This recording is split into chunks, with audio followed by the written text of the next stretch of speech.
जैसे कि हमने रुद्रचंद साहब के बारे में पढ़ा, ठीक है। रुद्रचंद साहब के बारे में मोटी मोटी बातें कर लेते हैं।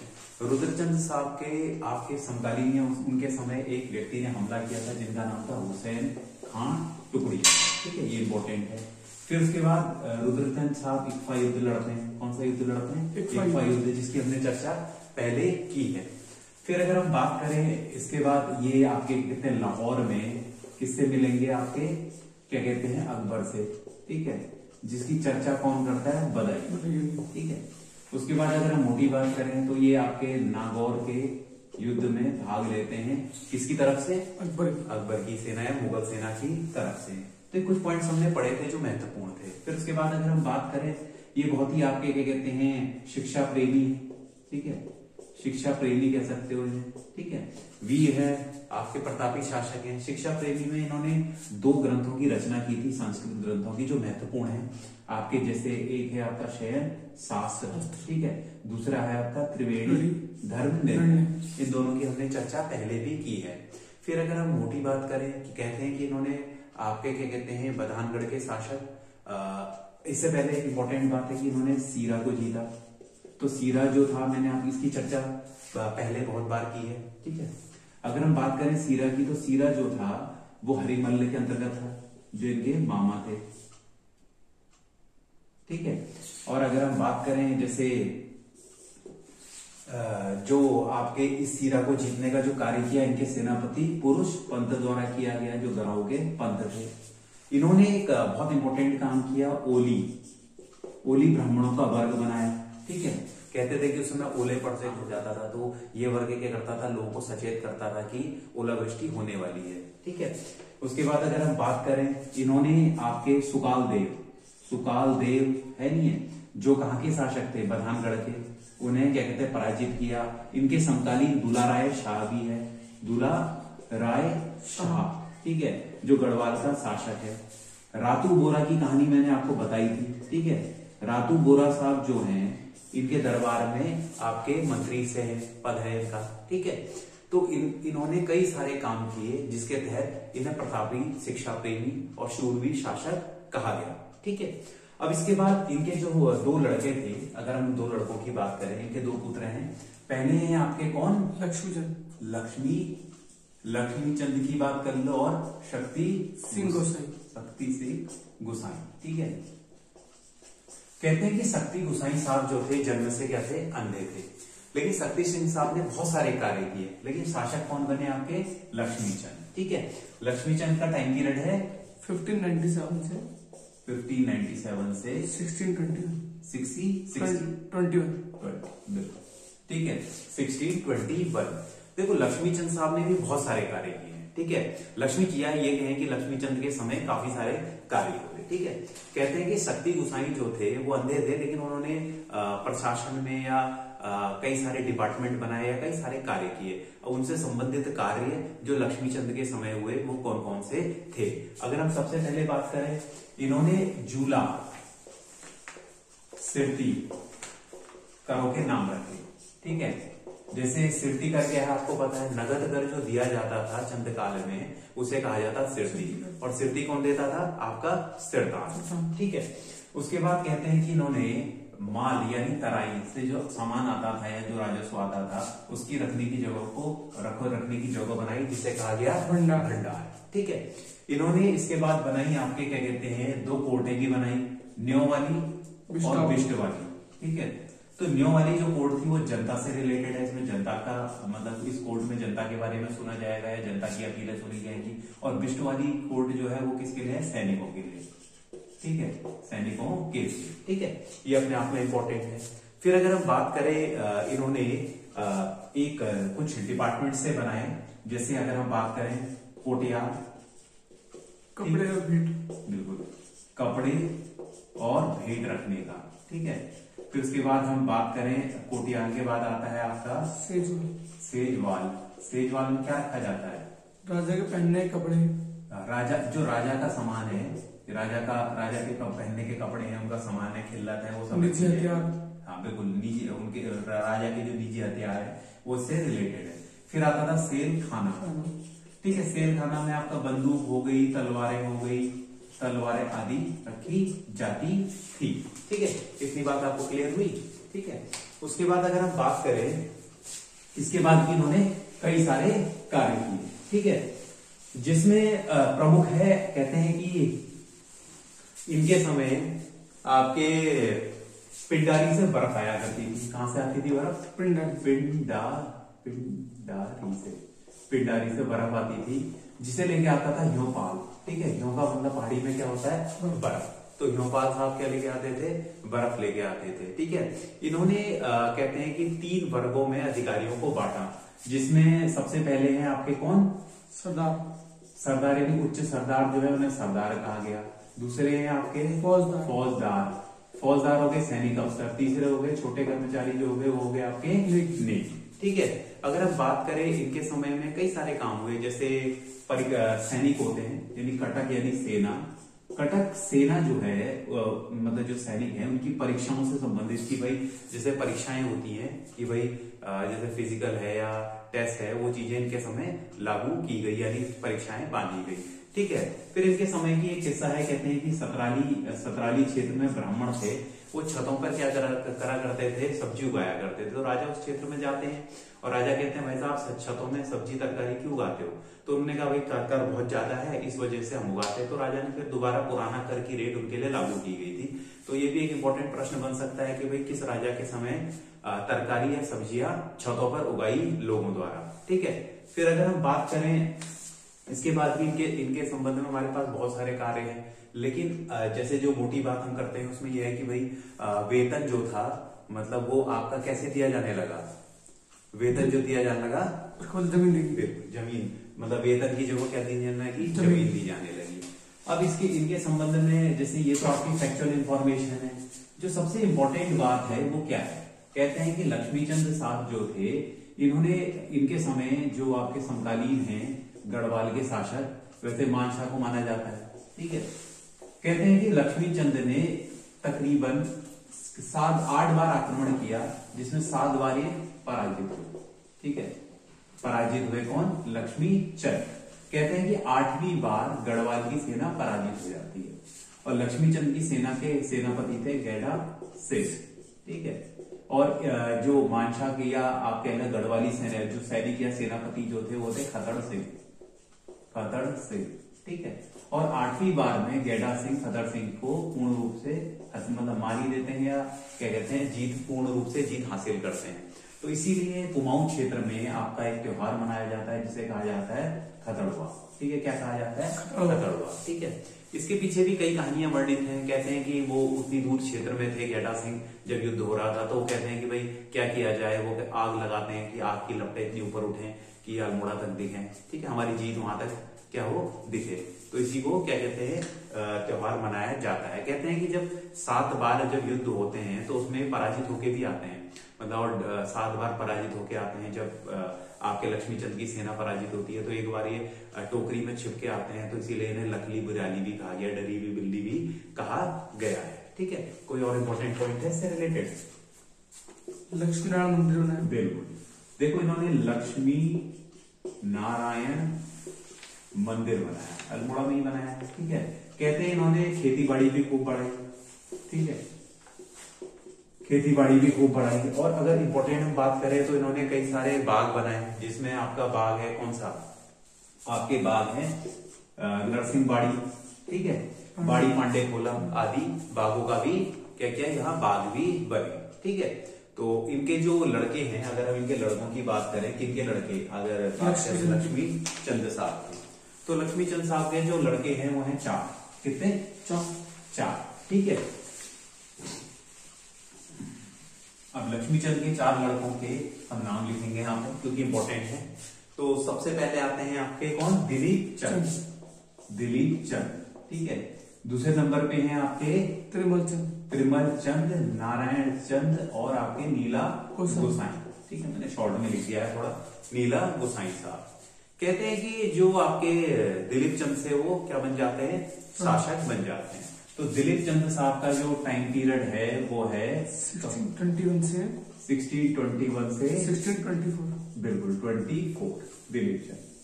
ठीक है, अब दिलीप चंद के समय में बहुत ज्यादा इंपॉर्टेंट घटनाएं नहीं है, लेकिन कुछ एक आध इंपॉर्टेंट घटनाओं की हम चर्चा करेंगे।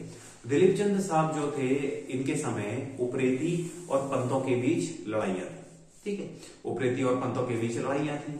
और एक व्यक्ति था जिसका नाम था जैतराम पंत। क्या था? जैतराम पंत। तो जैतराम पंत साहब जो हैं वो क्या करते हैं कि उप्रेतियों के गांवों को लूटते हैं और दिलीप चंद उसे पेनल्टी के रूप में या सजा के रूप में उसको मृत्युदंड दे देते हैं और कहते हैं कि उसको जब उसको मारा जाता है तो उसके बाद जो अपंत लोग थे वो एक अफवाह उड़ाते हैं कि ये जो आपका क्या कहते हैं दिलीप चंद है, ये मतलब कौन है? उप्रेती है। मतलब जैसे उप्रेती मरा, उसने क्या किया कि नए अवतार के रूप में या नए जन्म के रूप में, पुनर्जन्म के रूप में दिलीप चंद के रूप में जन्म लिया, इसीलिए वो पंतों को परेशान कर रहा है, ठीक है।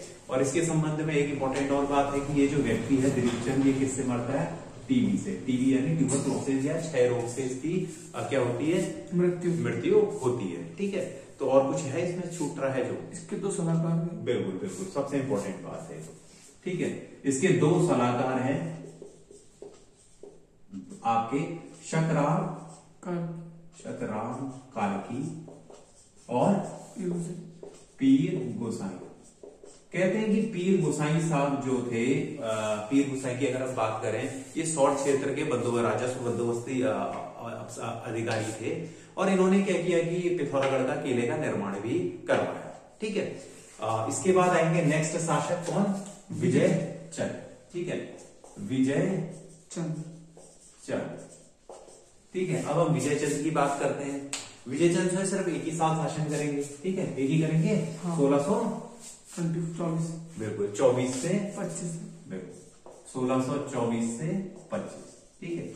कहते हैं कि विजय चंद साहब जब शासक बनते हैं तो इनके मतलब मेनली जो शकराम कार्की और पीर गोसाई जो इससे पहले के शासकों के समय भी थे, वो क्या बन जाते हैं? बहुत पावरफुल बन जाते हैं। यानी मैं थोड़ा शॉर्ट में लिखता हूं, शकराम कार्की और पीर गोसाई, इनके साथ सौर क्षेत्र के तीसरे आदमी भी जुड़ जाते हैं जिनका नाम होता है विनायक भट्ट।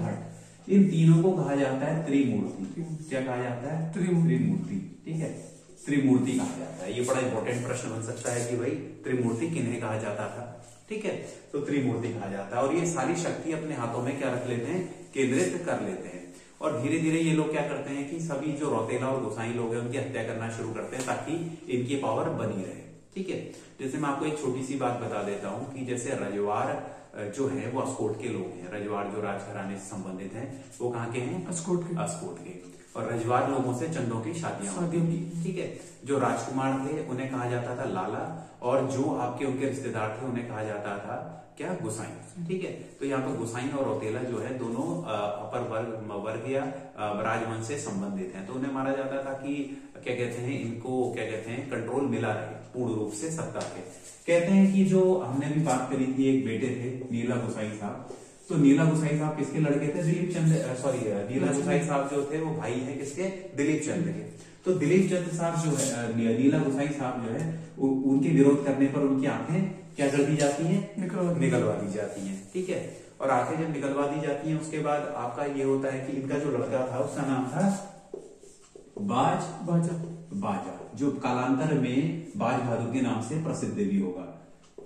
बाजा उसे धर्माकर तिवारी की पत्नी को गुप्त रूप से सौंप दिया जाता है ताकि उसकी हत्या ना कर दी जाए, कहते हैं, ठीक है। तो उसके बाद क्या कहते हैं विजय चंद साहब जो है अब ये पहले शासक बनेंगे जिनकी हत्या की जाएगी किसके द्वारा? शकराम कार्की द्वारा, ठीक है। कहते हैं कि इनको रसोई में क्या कहते हैं, जो रसोई बनाने वाले उन्होंने किसी ने भांग मिला दी खाने में या नशे की चीज मिला दी और फिर किसी राजचेली ने जो शकराम कार्की की करीबी थी उसने षड्यंत्र के तहत इसकी हत्या कर दी गई, ठीक है। तो कुल मिला के शकराम कार्की साहब इसकी हत्या कर देते हैं और जिसमें क्या कहते हैं रसोई के लोग या अंदर के राजा के दास लोग भी मिले होते हैं, ठीक है। अब इसमें क्या कहते हैं, इसके बाद जो शासक बनेंगे वो बनेंगे कौन? त्रिमल चंद। अब त्रिमल चंद की कहानी इस प्रकार है, कहते हैं कि जब क्या कहते हैं राजकुमार मारे जाने लगते हैं तो नारायण चंद, जिनकी बात हमने इससे पहले की है, और त्रिमल चंद दोनों भाग जाते हैं। नारायण चंद भागते हैं कहाँ? आपके नेपाल, ठीक है। और त्रिमल चंद भागते हैं आपके गढ़वाल, ठीक है। यानी नारायण चंद्र कहाँ भाग जाते हैं? नेपाल। त्रिमल चंद्र भाग जाते हैं गढ़वाल, ठीक है। तो आपके जो मेहर दल के लोग होते हैं वो जैसे दो यहाँ पे एक इंपॉर्टेंट दल है जो अधिकारी पदों पर है, उसमें है मेहर दल, फरतेयाल दल। तो मेहर दल के लोग कहाँ जाते हैं? आपके गढ़वाल, ठीक है। और जो फरतेयाल दल के लोग होते हैं वो कहाँ जाते हैं? नेपाल। और ये दोनों लोग किस किस को लाते हैं? नारायण चंद और त्रिमल चंद को वापिस गद्दी पर बिठाने के लिए लाते हैं। कहते हैं कि पहले जो पहुंचते हैं क्या कहते हैं कहाँ? कुमाऊं वाले, अल्मोड़ा वाले क्षेत्र में, वो थे आपके त्रिमल चंद। त्रिमल चंद के पहुंचने के पश्चात उन्हें क्या बना दिया जाता है? शासक घोषित कर दिया जाता है। इतनी बात क्लियर हुई? ठीक है।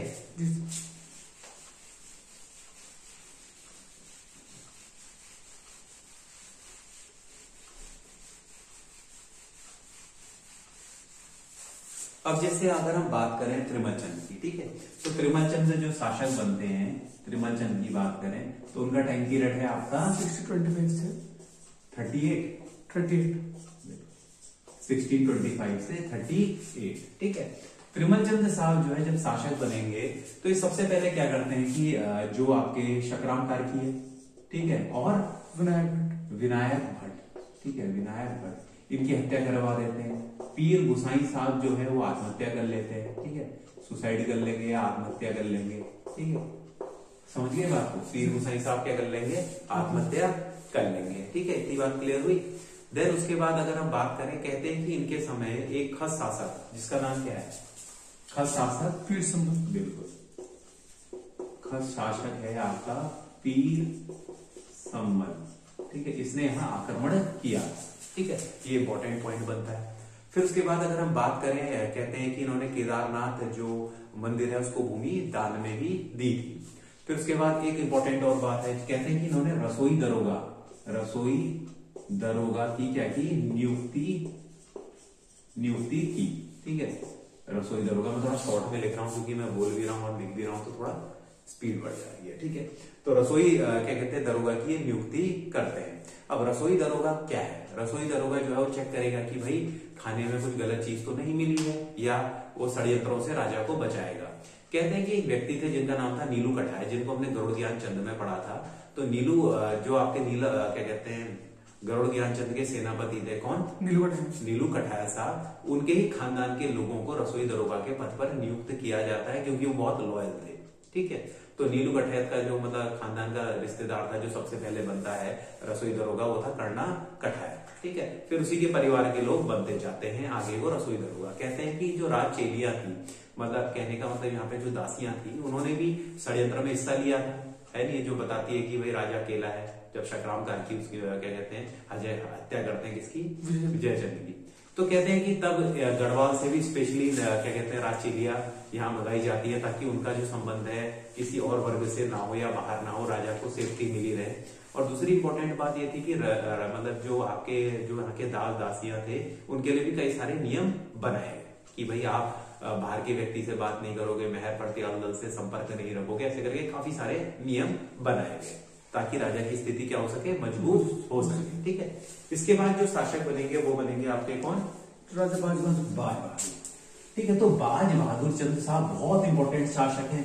कहते हैं कि गरुड़ ज्ञानचंद ने सबसे लंबे समय तक शासन किया, ठीक है। अगर उसके बाद हम देखें कोई लंबे समय तक शासन करने वाला तो गरुड़ ज्ञानचंद बाज बहादुर चंद ही है, ठीक है, बाज बहादुर चंद। ये 1638 से 78 तक क्या रहेंगे? शासन रहेंगे। बहुत महत्वपूर्ण शासक है। तकरीबन कितने साल तक शासन करेंगे? 40 साल, बिल्कुल 40 साल तक शासन करेंगे, ठीक है।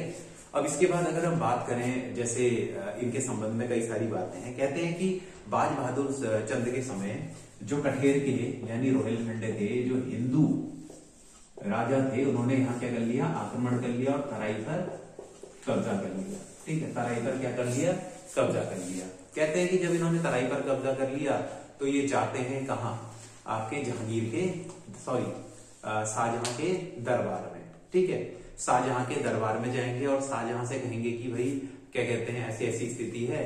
तो उस समय क्या कहते हैं ये जो मुगल सेना के साथ गढ़वाल की सेना मतलब गढ़वाल की लड़ाई में इन्हें भेजा जाता है, वहीं इन्हें फिर क्या कहते हैं मुगल जो राजा हैं वो क्या देंगे? इन्हें बाज बहादुर की या बहादुर की उपाधि देंगे। कई लोगों का मानना है कि महाराजा धीराज की उपाधि भी देंगे। फिर उसके बाद तराई पर वापस अधिकार कर लेंगे। कहते हैं कि रुस्तम खां और एक व्यक्ति और है खलीलुल्लाह खान साहब जो हैं, इनकी क्या करेंगे, मदद करते हैं, ठीक है, जीतने में तराई को। कहते हैं कि जैसे मैंने अभी आपको बताया कि ये शाहजहां के भी समकालीन है और साथ ही साथ औरंगजेब के भी समकालीन है, जो मुगल शासक है, ठीक है, मुगल आपके शासक है। अब जैसे अगर हम बात करें, जैसे तराई तो उन्होंने कब्जा किया। फिर उसके बाद अगर हम बात करें, जैसे एक व्यक्ति है जिसकी हमने चर्चा सबने सुनी होगी, तो औरंगजेब का प्रतिद्वंदी क्या लड़का, यानी औरंगजेब का कौन, भतीजा, ठीक है, कौन है, सुलेमान सिको, ठीक है।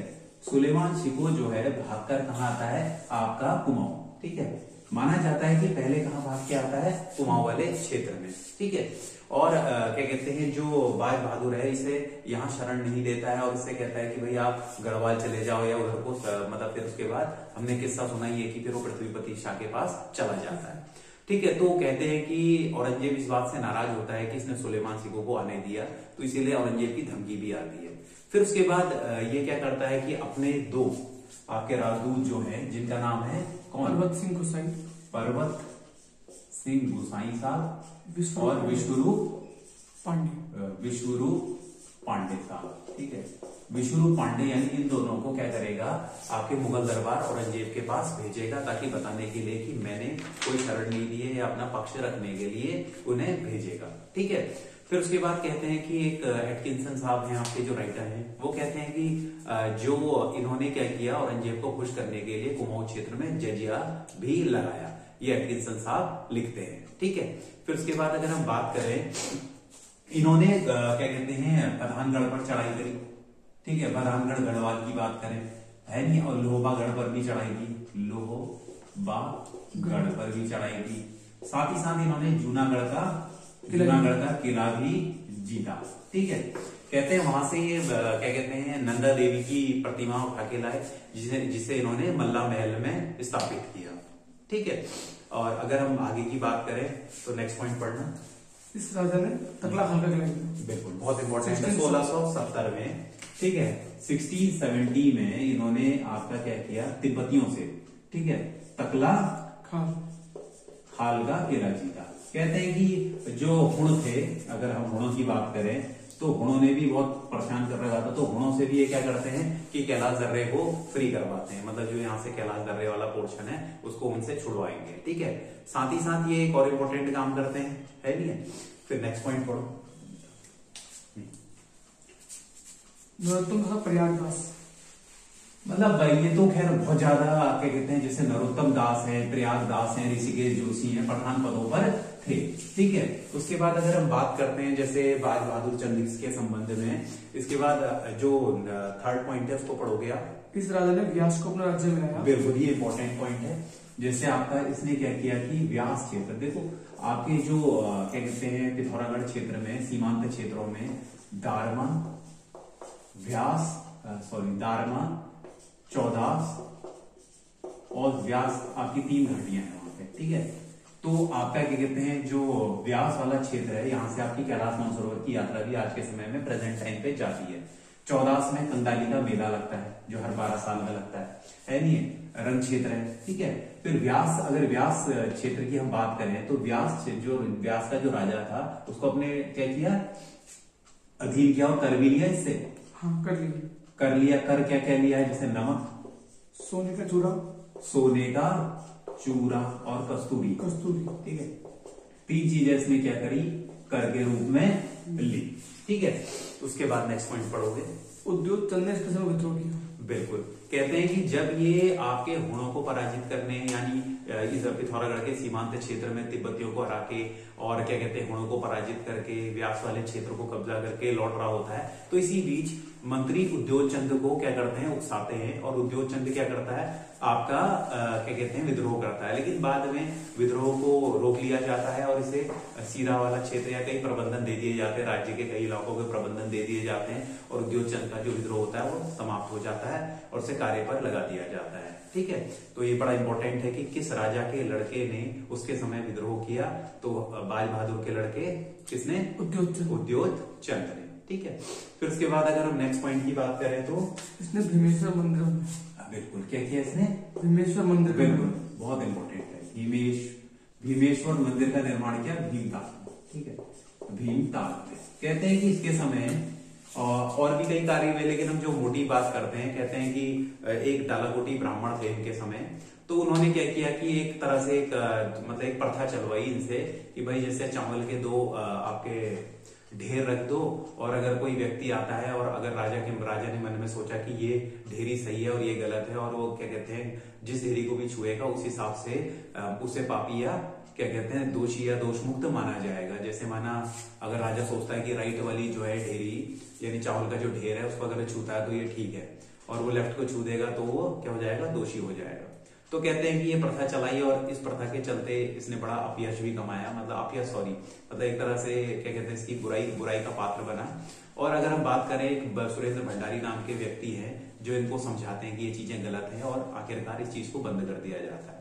तो इस राजा के लिए कहावत भी प्रसिद्ध है, और वो कहावत क्या है, वर्ष गया 80 बुद्धि गई 80।